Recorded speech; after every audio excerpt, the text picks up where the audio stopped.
Hey everybody, back with another video from Kiev, Ukraine, and today we are in St. Sophia Square, which ironically is right next to St. Sophia's Cathedral.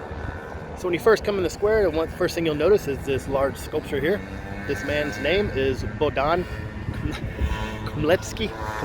I'm sure I'm saying that wrong. I'll post a link in the video as always so you can read some more about him.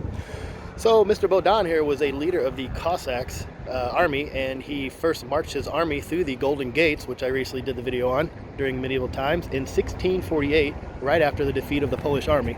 So you can imagine he's sort of a folk hero. They erected the statue in 1888, and it's one of the oldest memorials in Kiev. Right down the street from here, behind this, you will see St. Michael's Cathedral, which I'll be doing a video on later, as it happens to be my favorite little cathedral in Kiev. But for now, we'll walk behind me and we're going to learn a little bit more about St. Sophia's.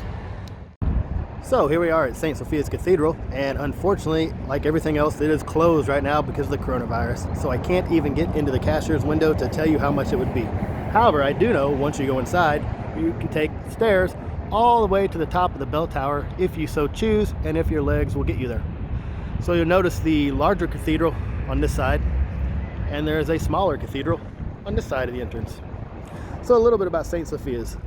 This was the first Ukrainian heritage site that was added to the World Heritage List.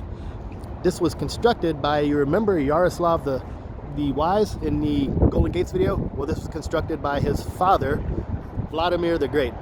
And it was built in, are you ready for this? The year 1011. This goes to show you how old some things are here. A little side note, I read a story one time that said that Kiev already had a population of 1 million people when Paris was still just a few houses in the middle of a field.